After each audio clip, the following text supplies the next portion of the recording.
이스라엘의 역대 왕 중에서 가장 화려한 인생을 산 사람은 솔로몬 왕입니다.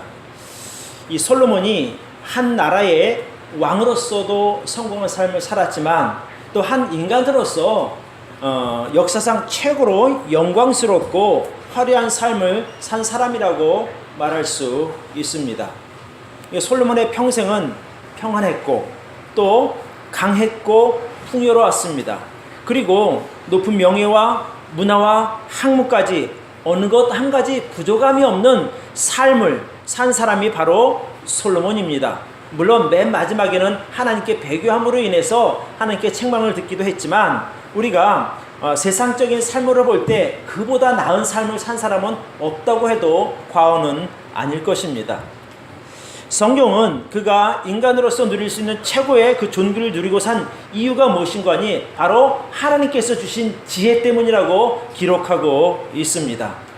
열왕기상 4장 29절로 30절에 보면 이렇게 나와 있습니다.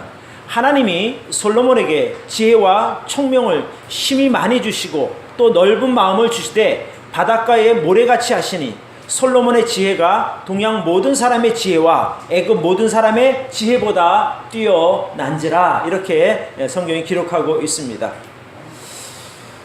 하나님께서 주시는 지혜를 소유한 사람은 행복하고 존귀한 삶을 살게 됩니다.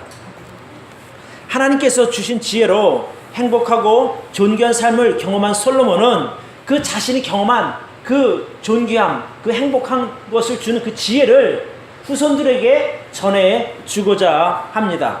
그래서 오늘 이 잠언도 거의 대부분이 솔로몬이 지은 잠언의 내용들입니다. 성경에 보니까 솔로몬이 기록한 잠언, 즉 지혜의 말이 숫자가 3000이나 된다고 기록하고 있습니다. 그래서 오늘 우리가 함께 읽은 잠언 3장도 그 중에 하나가 됩니다. 우리 본문 3장 1절과 2절을 같이 한번 읽어보도록 하겠습니다. 시작. 내 아들아, 나의 법을 잊어버리지 말고 내 마음으로 나의 명령을 지키라. 그리하면 그것이 너로 장수하여 많은 해를 누리게 하며 평강을 더하게 하리라. 예. 여기 이렇게 시작합니다. 내 아들아, 잘 들어라. 네가 잊지 않고 내 하는 말을 잘 들었으면 좋겠다. 이렇게 3장을 시작합니다. 그러니까 내가 전해주는 하나님의 법을 잊지 말고 내가 너희가 가르쳐준 것을 다 지켜 행하면 그러면 너는 건강하게 될 것이요 장수할 것이요 너의 인생에는 평안함이 있을 것이다. 이렇게 솔로몬은 말하고 있습니다. 솔로몬이 물론 자기의 후손들에게 후손들을 위해서 기록한 말씀이지만 이 말씀은 현 시대를 살아가는 우리들에게도 정말 중요하고 필요한 말씀이라고 저는 믿습니다. 여러분, 요즘에 이 세상 돌아가는 것을 보면 정말 살기가 만만치 않음을 우리는 느끼게 됩니다. 세상이 너무나 빠르게 변화하고 있고 또 수많은 위험들이 곳곳에 산재인 것이 이 세상입니다. 그렇죠? 또 다양한 사람들을 만나고 또 전혀 예상하지 못한 일들이 우리의 삶을 위협하고 있습니다. 그러니까 이런 시대를 살아가는 우리들에게 하나님이 주시는 이 지혜가 필요하다고 저는 믿습니다. 그래서 우리가 참 이런 험악한 세상에서 평안하고 행복한 삶을 살기 위해서는 하나님께서 가르쳐 주시고자 하는 그 지혜를 우리가 꼭 얻기를 바랍니다. 그래서 오늘 제가 설교 주제를 행복한 삶을 살기 위한 지혜, 즉 행복한 삶을 살기 위해서 지혜가 필요한데 그 중에 3가지를 제가 이렇게 같이 나누도록 하겠습니다. 자, 행복한 삶을 위한 첫 번째 지혜, 그것은 바로 우리 같이 한번 읽어볼까요?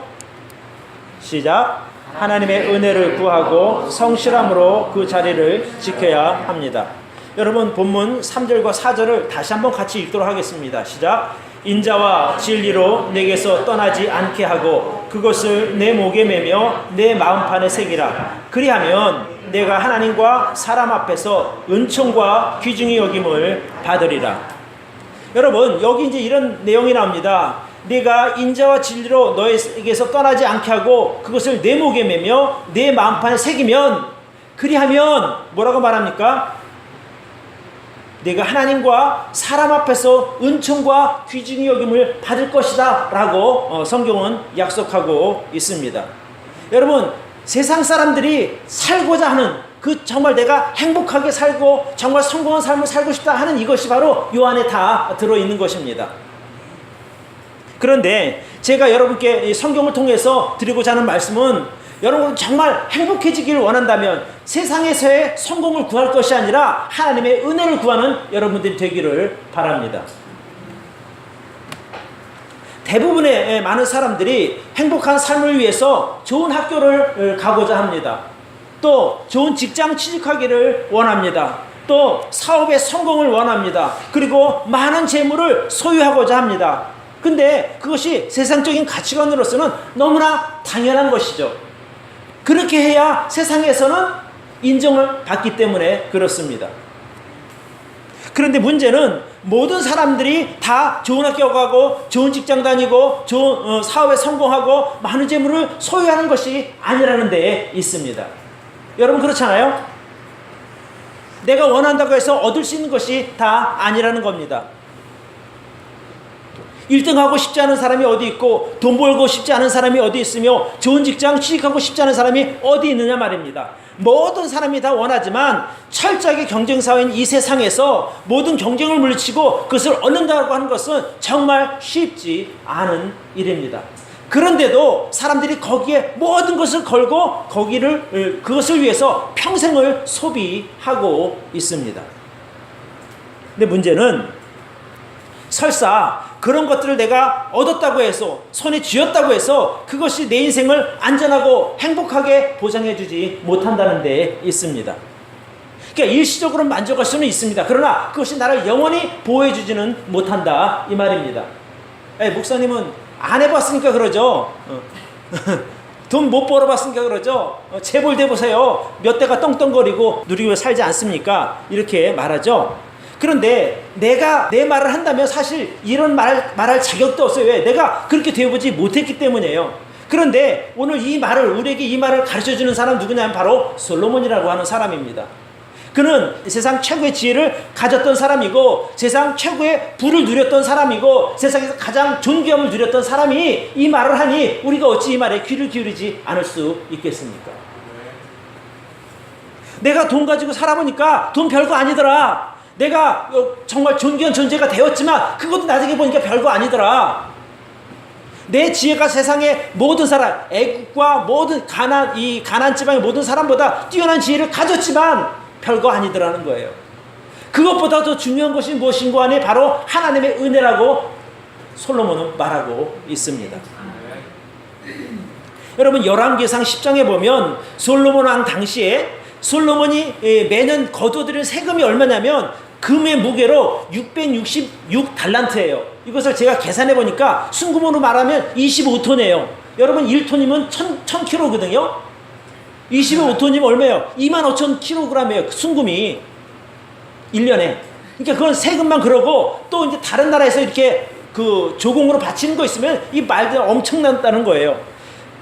제가 이제 금값을 계산해 보니까 요즘으로 말하면 수조 원이에요. 1년에 버드는 세금만. 요즘으로 말하니까 수조 원이죠. 옛날 같은 게 엄청난 거란 말이에요.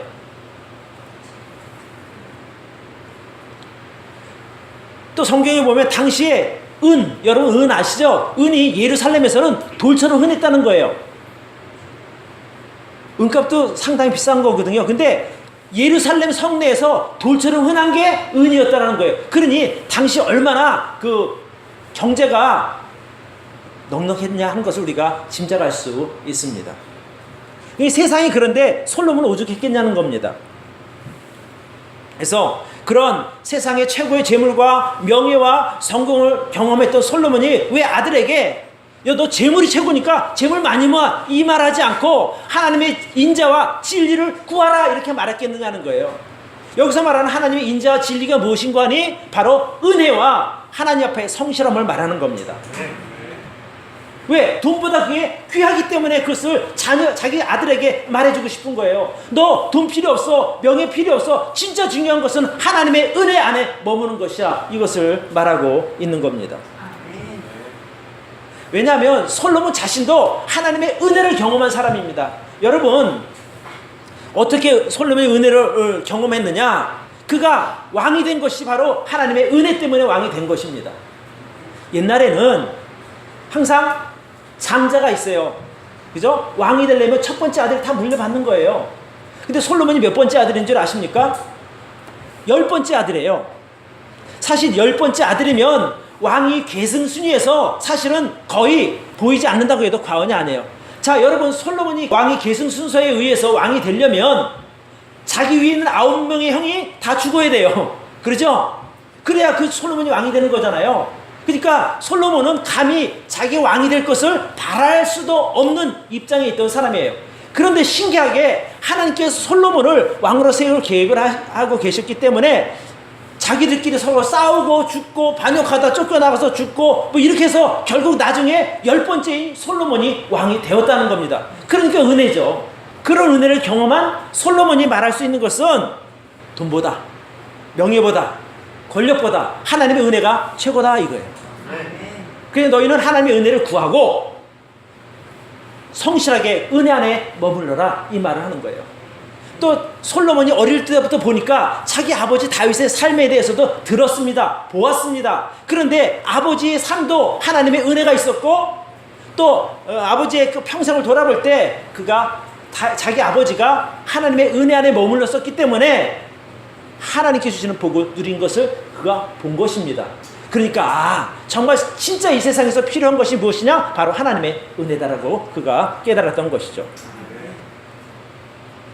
그래서 우리가 이 성경을 통해서 발견한 진리대로 말한다면 정말 행복한 인생을 살려면 내 능력이 아닌 하나님의 은혜 안에 머무는 것이 가장 확실한 방법이라고 제가 말씀드릴 수 있습니다.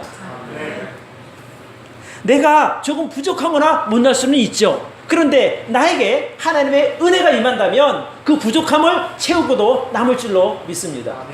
내가 아무리 똑똑하고 잘났어도 세상에 보면 나보다 똑똑하고 잘난 사람 너무나 많습니다. 어떻게 그들과 경쟁해서 이길 수 있어요? 저는 못해요.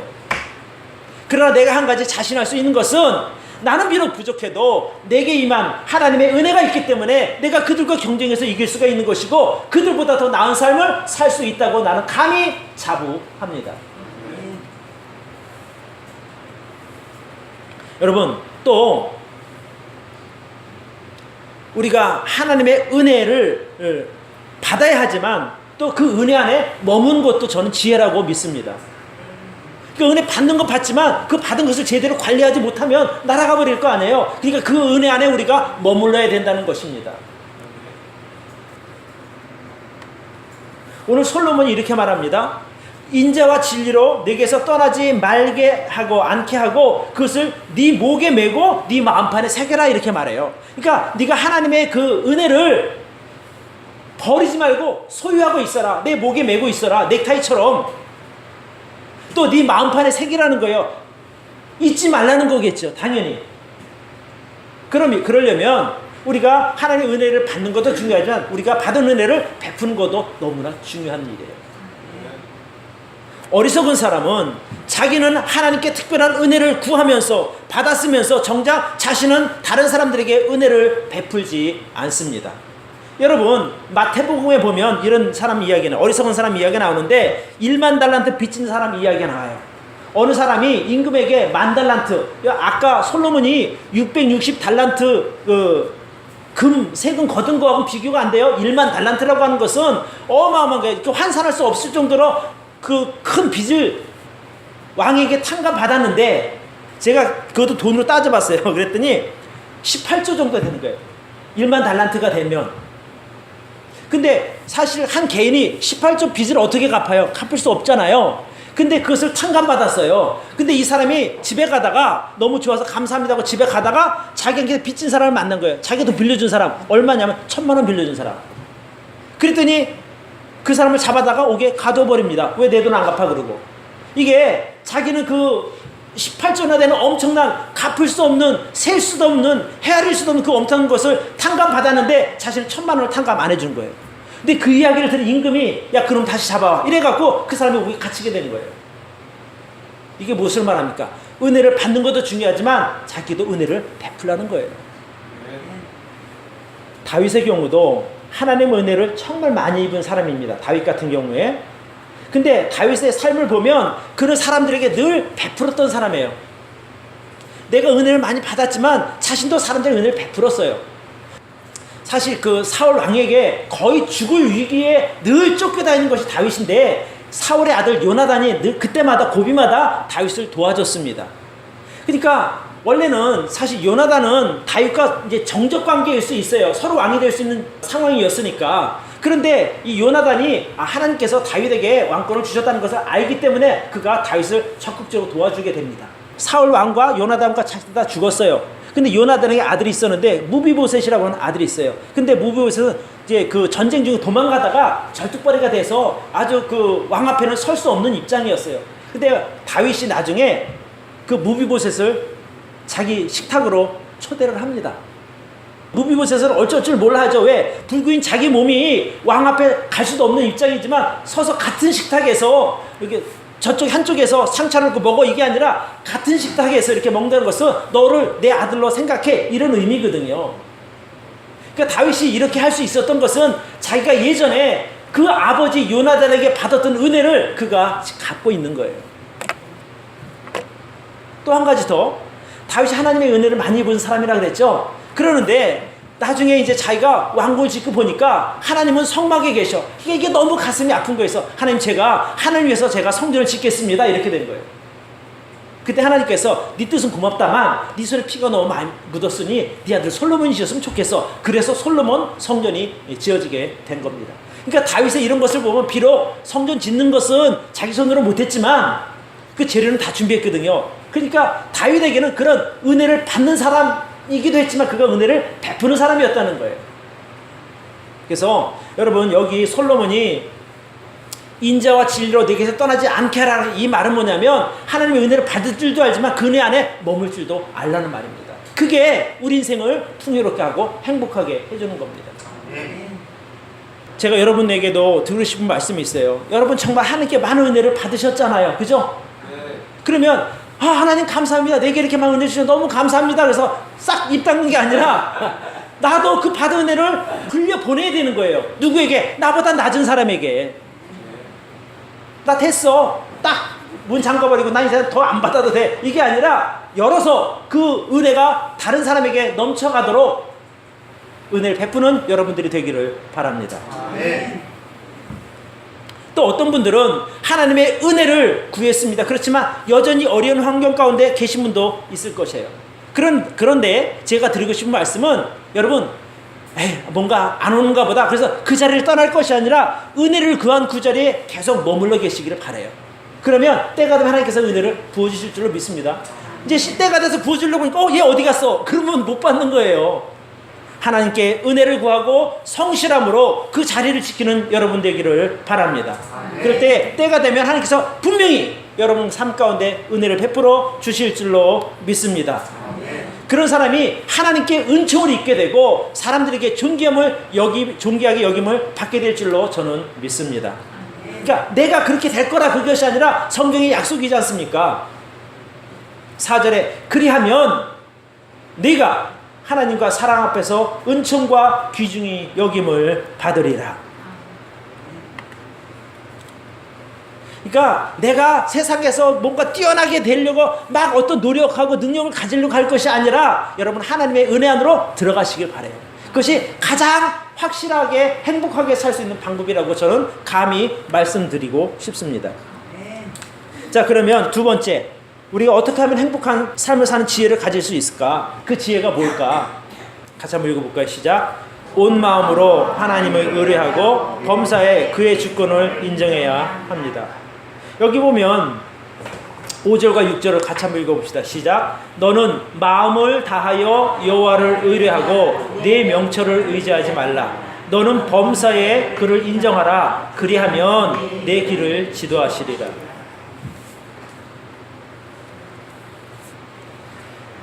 우리가 정말 행복한 삶을 살려면 내 지혜가 아닌 하나님께 지혜를 구하는 여러분들이 되기를 바랍니다. 푸드트럭이라고 하는 그 프로그램이 있어요. 그래서 젊은 사람들 또 이렇게 뭔가 좀 해보겠다고 하는 열정이 있는 사람들이 그 푸드트럭에서 여러 가지 이제 장사를 하더라고요. 근데 거기 누가 좋은 자로 나오는 거 아니? 바로 백종원이라고 하는 사람이 나옵니다. 그러니까 그 전문가의 입장에서 보니까 그분들이 그 가지고 하려고 하는 메뉴 또는 방법 이런 것에 너무나 어설픈 거예요. 그러니까 이제 거기에 맞게 이제 그 백종원이라고 하는 그 유명한 그 셰프죠. 그분이 지도하지 않습니까? 그러니까 누가 봐도 야 어떻게 저렇게 기가 막히게 잘못된 거 집어서 고쳐주는가 이렇게 우리가 감탄을 하지 않습니까? 거기서 제가 기억나는 게 이훈이라고 하는 탤런트가 그 닭꼬치를 하는데 너무 맛이 없었어요. 근데 자기들가 먹어도 맛이 없어. 근데 안 할 수 없으니까 팔 때에 백종원이가 불러서 그러잖아요. 이 맛있게 하는 방법이 있어서 코치를 해주거든요. 진짜 기가 막힌 맛에서 장사가 잘 되는 걸 제가 봤거든요. 자 여러분 제가 무엇을 말씀드리려고 하는 거 아니 우리 인생에 있어서 내가 생각하고 계획하고 하면 사실은 정말 쉽지 않거든요. 근데 인생의 전문가 그분이 누구세요? 하나님이시잖아요. 그래서 솔로몬이 말하기를 그러니까 솔로몬 자체도 세상 최고의 지혜를 가졌지만 그는 늘 하나님을 의뢰했던 사람이에요. 그래서 자기 아들에게도 뭐라 그러냐니 너는 마음을 다하여 여호와를 의뢰하고 하나님을 의뢰하고 신뢰하고 내 명철을 의지하지 말라고 얘기하는 거예요. 내가 생각할 때 저 되게 똑똑하거든요. 어느 누구나 자기 잘남 없이 어떻게 세상을 살겠습니까? 못 살거든요. 내가 그래도 똑똑하지 내가 너보다 그런 마음으로 다 이렇게 위로받고 사는 것인데 진짜 똑똑한 사람은 어떤 사람이냐? 자기 지혜가 아닌 하나님께 지혜를 구하는 사람이에요. 그러니까 솔로몬이 자기 아들에게 네가 정말 최고의 인생을 살고 싶냐? 행복하게 살고 싶냐? 그러면 전심으로 하나님을 신뢰하고 하나님만 의지하고 살아 이렇게 말하는 거예요. 그럼 뭐랍니까? 네가 범사의 그를 인정하고 내 명치를 의지하지 않으면 그리하면 그가 내 길을 지도해 주실 것이야. 여러분 백종원이 지도해도 엄청난 변화가 일어나는데 하나님께서 우리 이 앞날을 이렇게 지도해 주시면 어떻겠어요? 나는 어디로 가야 안전한지 어디로 가야 내가 행복할지 잘 알 수 없어요. 근데 하나님은 아신단 말입니다. 그러니까 하나님 천적으로 의지해 이거예요. 적당하게 보고 내가 좀 유익이 될 것 같으면 따라가고 아이 저 싫어요 안 갈래 이렇게 하지 말고 그냥 아예 온몸을 던지듯이 그분을 의지하라는 거예요. 그럼 하나님 책임져 주시거든요. 여러분 그렇잖아요. 누가 나 당신만 믿어요 여러분 내가 당신 나를 살려줄 수밖에 없어 당신만이 나를 살려줄 수밖에 없으니 나를 좀 도와주세요 하고 전적으로 매달리는 사람에게는 사람이 최선을 다하게 돼 있어요. 그래야 안 그래요? 아니 저는 당신 아니면 나 죽어요 그런데 그거 어떻게 안 도와주냐 말이에요. 그러니까 우리가 여기서 하나님을 마음을 다해서 여호와를 의뢰하고 내 명체를 의지하지 말고 범사를 인정하라. 이게 뭐냐면 내 인생을 하나님께 완전히 던져서 맡기라는 거예요. 그러면 책임감 갖고 해주잖아요. 하나님께서 그래 내가 알아서 다 해줄게. 근데 적당한 한 발을 딱 들여놓고 봐서 했다가 뺐다가 이러면은 못 해주는 거예요. 그렇지 않아요? 여기 우리 박성권 형님 계시지만 우리 그렇잖아요. 이렇게 찾아오는 분들에게 와서 간 보는 사람들이 있잖아요. 그럼 마음이 안 가잖아요. 그죠? 안 그래요? 간 보는 사람에게는 별로 그렇게 마음이 안 가요. 근데 나 정말 다 당신만 의지할 테니 날 좀 도와주세요 할 때는 전심을 해준단 말이에요. 하물며 사람도 그런데 하나님께서 안 해주시겠냐 이 말입니다. 그러니까 여러분 적당하게 하나님 간 보지 마시고 전적으로 하나님 의지하는 여러분 되기를 바랍니다. 그러니까 내 생각 지워놓고 온전히 하나님께 의지하라는 거예요.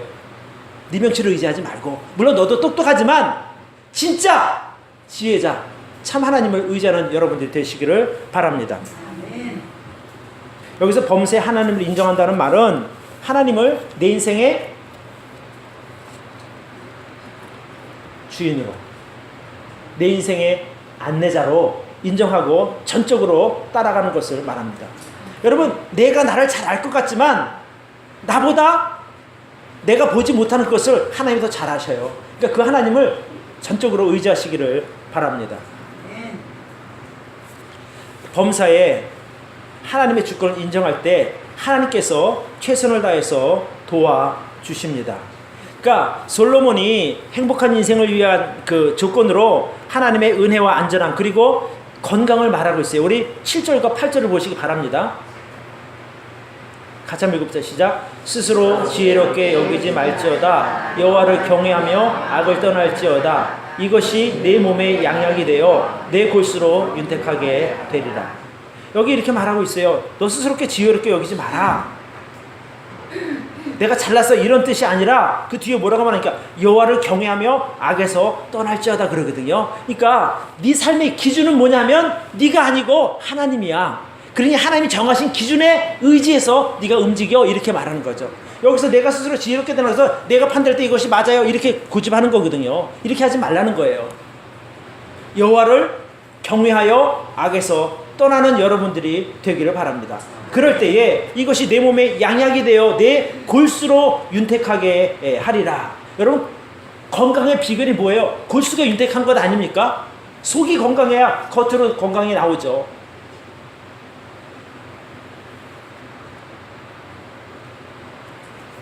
우리가 하나님 앞에서 겸손하게 그리고 하나님을 경외하며 악에서 떠나는 거룩한 삶을 살아갈 때 그것이 우리 몸에 양약이 되고 우리의 골수를 윤택하게 만든다고 성경은 말하고 있습니다. 그러니까 여기 보면 솔로몬이 이렇게 강조하는 게 뭡니까? 스스로 지혜롭게 여기지 말지어다. 여호와를 경외하며 악을 떠날지어다 이렇게 말한단 말이에요. 왜 이렇게 강조하냐면 자기가 여기서 실패했거든요. 그 자기 지혜가 있으니까 자기 판단에 이것이 옳아라고 했기 때문에 그러다 보니까 자기가 마지막 말년에 실패하게 된 것 아닙니까? 어떤 부분에서 실패했는가 하니 그가 원래는 하나님의 그 풍성한 은혜를 받은 것이 겸손하면서 시작됐거든요. 하나님께 1,000번째 드렸잖아요. 1,000마리의 제물로. 근데 나중에는 이제 자기가 지혜를 얻고 이렇게 사람들에게 인정받고 이렇게 하다가 보니까 이제 하나님의 기준이 아닌 자기 기준으로 움직이게 된 거예요. 그래서 그가 많은 말과 군대를 모집하게 됩니다. 그리고 또 자기 지혜로 이웃나라 왕들과 정략 결혼을 합니다. 여러 왕들과 정략 결혼을 하다 보니까 본부인 말고 후비가 700명이에요. 빈장이 300이에요. 그러니까 이게 모두 다 정략 결혼의 결과들이거든요. 그러니까 외국 나라하고 화친을 맺으려면 야 너 네 딸 줘 내 부인 삼을게 이래갖고 이제 이렇게 된 거란 말이에요. 그러니까 결국 사람 지혜를 의지하게 된 것이거든요. 근데 하나님 뭐라 그러냐면 말도 많이 두지 말고 또 아내도 많이 두지 말고 또 금도 많이 두지 말라고 말하셨어요. 근데 결국 솔로몬이 하나님 대신 사람을 의지하기 시작했을 때 하나님의 은혜가 그에게서 떠나기 시작합니다. 그러니까 솔로몬의 마음이 하나님과 멀어지니까 은혜 자리에서 벗어난 거잖아요. 그러니까 결국에 말년에 그가 타락할 수밖에 없게 된 겁니다. 열왕기상에 보면 이렇게 나와요. 저가 이족 후비들을 위하여 다 그와 같이 한지라 저희가 자기의 신들에게 분향하며 제사하였더라. 그러니까 후비들이 그렇게 했다는 거예요. 솔로몬이 마음을 돌이켜 이스라엘 하나님 여호와를 떠남으로 여호와께서 저에게 진노하시니라. 그러니까 솔로몬이 처음엔 하나님의 은혜 안에서 잘 머물렀었는데 나중에 그 여자들 때문에 아내들 때문에 하나님으로부터 멀어지게 된 것입니다. 그래서 우리가 정말 주의해야 될 것은 뭐냐면 내 지혜를 의지하지 않는 여러분 되기를 바랍니다. 이사야서에 보면 이제 이런 말씀이 있어요. 우리가 그릇 행하여 각기 제 길로 갔거늘 그래요. 그러니까 사람이 내가 가고 싶은 대로 간다고 하는 것은 내 기준대로 산다는 이 말이거든요. 그래서 하나님께서 보실 때 죄라는 거예요. 죄. 그래서 우리가 내 생각이 아닌 하나님을 의식하고 죄로부터 멀어지는 삶을 살 때에 우리의 삶이 경건해지게 되고 또 악에서 떠난 경건한 삶은 우리에게 좋은 약처럼 유익하게 작용해서 우리의 골수까지 윤택하게 될 줄로 믿습니다. 여러분 하나님만 잘 믿어도요 어느 정도 건강은 다 보장이 됩니다. 영국에 사는 이제 그 젊은 피트니스 강사예요. 그러니까 체육관에서 사람들에게 이제 근육 키워주고 이제 그 일을 하는 30세가 된 젊은 아가씨인데 이분이 이제 어느 날 병원에 가서 이제 검사를 하니까 폐암 사기라는 거예요. 그래서 갑자기 시한부 인생을 선고받게 됩니다. 근데 이제 이분이 그동안 정말 철저하게 운동했죠. 식단 관리했죠. 모든 것 다 완벽하게 했는데 평소에 기침을 자주 했지만 동네에서도 이제 그거 다 피트니스 강사라는 걸 알고 그러니까 다 아마 그냥 천식이다 뭐다 이렇게 감기다 이렇게만 여겼다는 거예요. 근데 나중에 알고 보니까 폐암 사기라는 것 아닙니까?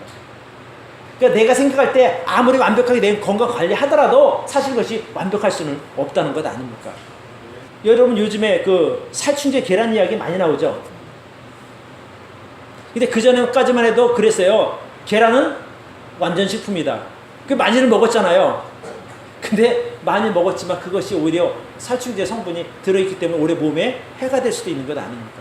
그러니까 이게 좀 내가 여러분께 드리고 싶은 말씀이 뭐냐면 우리가 자기 생각에 사람이 아무리 똑똑하다고 해도 결국 그 똑똑함이나 지혜가 자기를 보호하지 못한다 이 말입니다. 제가 이제 그 말씀 드리고 싶은 거예요. 솔로몬도 그 말을 했는데 세상 최고의 지혜를 가졌던 솔로몬이 이 말을 했는데 우리도 거기에 인정해야죠. 그러니까 내 생각에 가장 확실하고 가장 안전하고 내가 이거 틀림없다라고 자신할 수 있어도 그것조차 완전한 것은 아니라는 것을 여러분 꼭 기억하시기를 바랍니다. 그래서 같이 한번 읽어봅시다. 시작. 어떤 길은 사람의 보기에 바르나 실경은 사망의 길을 이럴 수 있어요. 나는 100% 확신한다고 했는데 아닐 수 있다니까요. 자, 세 번째. 우리가 행복한 인생을 살려면 어떻게 살아야 되는가? 어떤 지혜가 필요한가? 시작. 하나님을 존귀하게 여기고 최선을 다해 섬기기를 바랍니다. 예. 이것이 바로 지혜의 또 하나입니다. 9절과 10절을 같이 읽도록 하겠습니다. 시작. 내 재물과 내 소산물의 처음 익은 열매로 여호와를 공경하라. 그리하면 내 창고가 가득히 차고 내 집들의 새 포도즙이 넘치리라. 뭐 이 말 자체에 뭐 다른 설명은 필요는 없지 않습니까? 그죠? 여기서 내 재물과 내 소산물의 처음 익은 열매로 여호와를 공경하라고 하는 말이 무엇이냐면 하나님을 삶의 최우선순위로 인정하라는 거예요. 그리고 그렇게 섬기라 이 말입니다.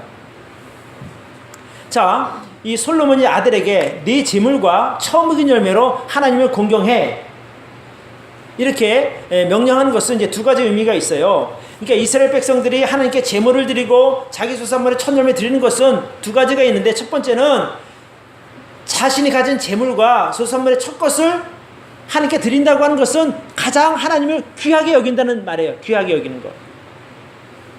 또 하나님을 가장 존귀한 자리에 모시고 또 최고의 대우를 하겠다고 하는 그런 표현입니다. 표현. 자, 여러분 우리가 어느 사람의 그 씀씀이를 보면 그 사람이 무엇에 최고의 가치를 두고 있는가를 알 수 있어요. 그러니까 내가 가장 좋게 여기는 것, 가장 귀하게 여기는 그것에 내가 가진 것을 쓰지 않겠어요? 예를 들어서 여러분에게 만약에 1,000만 원이 있다.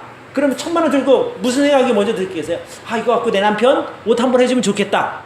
아니면 이거 갖고 내 아내가 평소에 갖고 싶었던 뭐 핸드백 선물해주면 좋겠다. 이런 생각 보통 하지 않아요? 네. 왜? 내 아내가, 내 남편이 내게 귀한 존재니까 당연히 그러는 거죠. 어떨 때는 내 아이가 정말 좋은 시계 갖고 싶었는데 내가 이번 기회에 시계 하나 사줘야 되겠다 이렇게 생각할 수도 있는 거란 말입니다. 당연한 거죠. 왜? 내가 그를 존귀하게 여기기 때문입니다.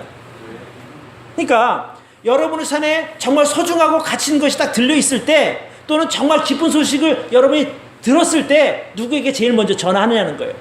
누구에게 누구 생각이 가장 먼저 나느냐 이겁니다.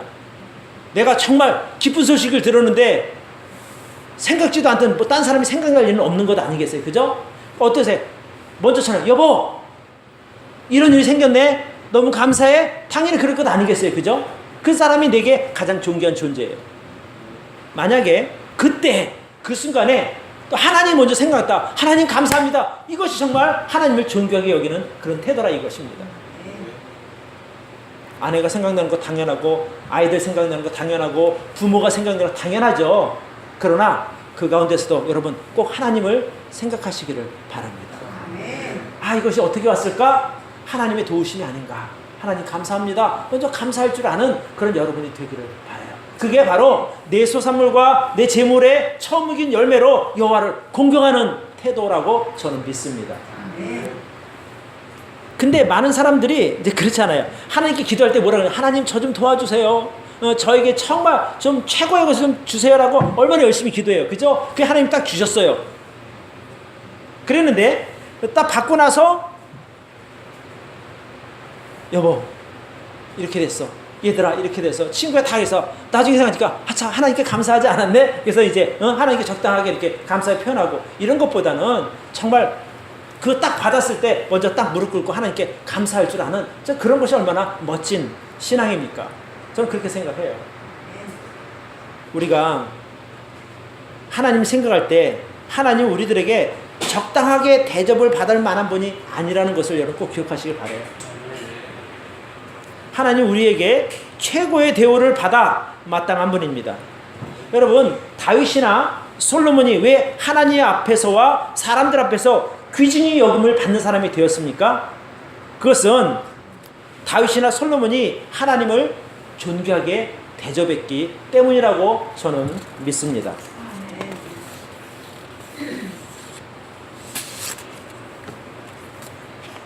그거는 목사님 추측이죠. 근데 여러분 잘 생각해 보세요. 솔로몬이 왕이 된 뒤에 이제 1000번제를 드렸잖아요. 1000번제가 1000마리 제물을 하나님께 드렸다는 것이거든요. 근데 번제하는데 보면 왕이 됐다 하더라도 정말 뭐 한 마리가 아니라 뭐 10몇 마리, 20몇 마리 드릴 수 있어요. 근데 자그마치 1000마리의 제물을 드렸다고 하는 것은 이건 보통 마음 아니면 쉽지 않습니다. 그러니까 그만큼 하나님을 존귀하게 여겼다는 거예요. 성경에 보면 솔로몬이 여호와를 사랑함으로 이렇게 나와요. 그래서 번제를 드린 거예요. 1000번제를. 그러니까 사랑하는 마음 없이 그런 마음이 생기지 않는다 이 말입니다. 그러면 교회 시대를 살아가는 우리는 어떻게 하나님 존귀하게 대접할 수 있을까? 여러분 주님의 몸된 교회를 최선을 다해서 섬기시기를 바랍니다. 그게 우리가 할 수 있는 솔로몬이 드렸던 1000번제와 같은 그런 믿음의 행위라고 저는 믿습니다. 주님께서 이 교회에 큰 가치를 두시고 이 교회를 귀하게 여기니 내가 주님께서 귀하게 여기는 교회를 내가 잘 섬기겠다. 이것이야말로 하나님을 존귀하게 여기는 것 아니겠습니까? 내가 하나님을 최고로 존귀하게 대접하면 하나님께서 나를 최고로 존귀하게 여길 줄로 믿습니다. 마태복음에 보면 예수님께서 이런 말씀을 하셨어요. 같이 한번 읽어봅시다. 시작. 무엇이든지 남에게 대접을 받고자 하는 대로 너희도 남을 대접하라. 또 하나님께 대접받고 싶냐? 존귀하게 받고 싶냐? 또 너도 하나님 존귀하게 여겨. 여러분 다윗이 하나님 앞에 어떤 태도로 살았는지 이제 제가 하나를 좀 보여드릴게요. 역대상에 있는 말씀인데 자 같이 한번 읽어봅시다. 시작. 부와 귀가 주께로 말미암고 또 주는 만유의 주제가 되사 손에 권세와 능력이 있사오니 모든 자를 크게 하심과 강하게 하심이 주의 손에 있나이다. 우리 하나님이여 이제 우리가 주께 감사하오며 주의 영화로운 이름을 찬양하나이다. 나와 나의 백성이 무엇이간데 이처럼 즐거운 마음으로 드릴 힘이 있었나이까. 모든 것이 주께로 말미암아 싸우니 우리가 주의 손에서 받은 것으로 주께 드렸을 뿐이니이다. 그러니까 이게 다윗의 마음이에요. 내가 해서 내가 얻은 것이 아니라 모든 것이 어디서 왔다고요? 주께로부터 왔다고 하는 거예요. 그러니까 내 것을 드리는 것이 아니라 우리가 주의 손에서 받은 것을 주께 드렸을 뿐입니다 라고 고백하는 거예요. 참 귀한 믿음의 고백이라고 저는 믿습니다. 그러니까 이런 태도가 다윗이나 솔로몬을 하나님 앞에 존귀하게 여김을 받고 사람들에게 존귀하게 여김을 받게 된 근거가 바로 이런 데서 나오는 거예요. 그러니까 이게 우리가 조금만 생각을 바꾸면 되거든요. 내 것 드린다 하지 마시고 하나님께서 내게 주신 것 그것을 내가 드리는 거예요. 믿음으로, 감사함으로. 여기 그렇게 말하잖아요. 부와 귀가 주께로 말미암고 또 주는 만유의 주제가 되사 손에 권세와 능력이 있사오니 모든 자를 크게 하심과 강하게 하심이 주의 손에 있나이다. 그러니까 내가 왕이 되고 내가 통일왕국의 이스라엘 왕이 되고 내가 강력한 나라가 된 것은 오직 주님의 은혜뿐입니다. 자 이제 오늘 말씀을 마무리합니다. 오늘 제가 행복한 인생을 사는 세 가지 말씀드렸어요. 첫 번째가 뭐냐면 여러분 주보를 보세요. 하나님의 은혜를 구하고 성실함으로 그 자리를 지키기를 바랍니다. 자 두 번째 온 마음으로 하나님을 의뢰하고 범사에 그의 주권을 인정하시기를 바랍니다. 세 번째 하나님을 존귀하게 여기고 최선을 다해서 섬기는 여러분이 되기를 바랍니다. 그러니까 이게 솔로몬이 말한 지혜거든요. 저는 우리 여기 계신 모든 성도님들이 이런 지혜를 소유하시기를 바랍니다. 또 이렇게 믿음대로 사시기를 바랍니다. 그러면 여러분이 정말 그 행복한 인생을 100% 살게 될 것이라고 저는 믿습니다. 왜냐? 하나님의 약속이니까. 자, 이제 잠언 그 3장으로 가서 13절부터 17절까지만 같이 한번 읽겠습니다. 13절부터 우리 한 목소리 읽겠습니다. 시작. 지혜를 얻은 자와 명철을 얻은 자는 복이 있나니 이는 지혜를 얻는 것이 은을 얻는 것보다 낫고 그 이익이 정금보다 나음이니라. 지혜는 진주보다 귀하니 너의 사모하는 모든 것으로 이에 비교할 수 없도다. 그 우편선에는 장수가 있고 그 좌편선에는 부귀가 있나니 그 길은 즐거운 길이요 그 첩경은 다 평강이니라. 그러니까 하나님께서 주시는 지혜가 바로 이런 역할을 하는 거예요. 그러니까 여러분 다른 건 몰라도 이 지혜를 꼭 소유하시기를 바랍니다. 그래야 여러분의 인생이 안전하고 행복해질 줄로 믿습니다. 기도하겠습니다.